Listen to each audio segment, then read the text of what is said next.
Assalamualaikum semuanya, kembali lagi di channel Alifian Rizky, di mana hari ini kita akan membahas tentang sesuatu yang berkaitan dengan puasa gitu. Yang mana ini sesuatu yang cukup banyak orang memahaminya dalam konteks yang agak salah. Maksud saya seperti ini, kan banyak ketika berpuasa orang-orang yang suka sama karakter anime atau bahkan mencintai dalam tanda kutip ya karakter anime itu disebut gila gitu, sehingga banyak di sosmed itu komentar yang mengatakan kalau misalkan masih suka sama karakter anime, kalau misalkan masih cinta sama karakter anime, mending buka saja karena puasanya tidak berlaku karena dia dianggap gila gitu. Nah, tetapi apa sih definisi gila gitu ya? Menurut KBBI, definisi gila itu artinya adalah orang yang mengalami gangguan mental, gangguan ingatan gitu, atau pikirannya terganggu gitu, yang seperti itulah gitu. Terus apakah orang yang mencintai karakter anime ini bisa dianggap gila? Sejujurnya saya katakan bahwa belum tentu begitu. Jawaban ini bisa kita asumsikan bahwa tidak semua orang yang mencintai karakter anime itu adalah orang yang gila.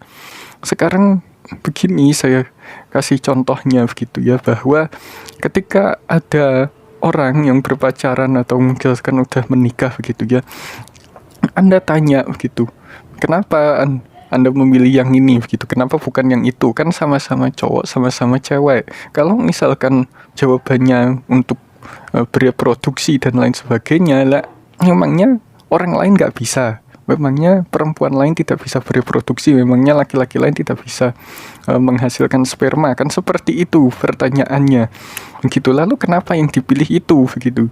Jawabannya misalkan karena kesamaan hobi begitu ya. Lalu apakah nggak ada orang lain yang hobinya sama gitu, atau mungkin kesamaan iman gitu? Emangnya nggak ada orang lain yang imannya sama gitu? Yang ujung-ujungnya adalah ya karena cinta lagi. Jadi cinta itu sesuatu yang nggak bisa didefinisikan, sesuatu yang memang abstrak begitu. Termasuk dengan mencintai tokoh atau karakter yang fiksi begitu ya. Kalau misalkan ya teman-teman semuanya ini mau menikah karena tujuannya adalah ingin punya anak begitu, apakah ini sesuatu yang tidak logis? Ya tentu saja logis begitu kan. Ya karena memang di dalam gen manusia itu memang sudah ada sebuah catatan tersendiri gitu ya. Saya nggak tahu gimana menyebutnya, tetapi manusia itu secara naluriah atau makhluk hidup secara naluriah itu memang ingin mempertahankan spesiesnya. Nah, lalu pertanyaannya sekarang, jika spesies ini terlalu banyak seperti manusia saat ini, apakah masih layak manusia untuk bereproduksi lebih banyak lagi?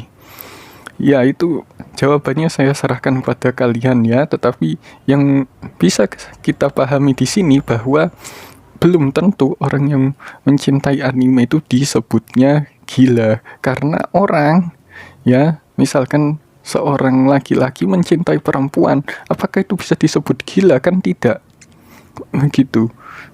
Jadi bagaimana kita menjelaskan fenomena seperti ini? Ya mudah saja, kita jangan terlalu menjudge orang lain, jangan terlalu menghakimi orang lain. Toh bagaimanapun juga diri kita juga masih penuh dengan kesalahan begitu. Nah, kemudian kembali ke pertanyaan awal tadi, apakah dia dianggap gila? Orang yang mencintai anime itu sebenarnya tidak bisa dianggap gila kalau misalkan dia tidak memenuhi ciri-ciri yang seperti tadi itu, seperti yang ada di KBBI itu, kalau hanya mencintai saja. Karena kan begini loh teman-teman, apakah rasa cinta itu tumbuh? Bagaimana bisa seperti itu? Tentu saja jawabannya adalah karena ada sesuatu yang membuat kita merasa nyaman. Misalnya kalian suka dengan seseorang gitu ya, pasti kalian akan merasa nyaman jika berada di dekat orang tersebut, kan seperti itu gitu. Kalian suka dengan suatu barang misalkan begitu ya, pasti akan membuat kalian terasa nyaman jika memandangi atau memegang atau memainkan barang tersebut, kan seperti itu. Nah, begitupun juga dengan anime. Nah, Jadi sekarang sudah jelas ya, maka dari itu jangan menjudge orang lain sesuai dengan kriteria atau pemikiran kita sendiri, karena bagaimanapun juga kita pun juga ibadahnya belum tentu lebih baik daripada si orang tersebut. Jadi ya semoga ini bisa jadi bahan refleksi ya. Saya akhiri, wassalamualaikum warahmatullahi wabarakatuh.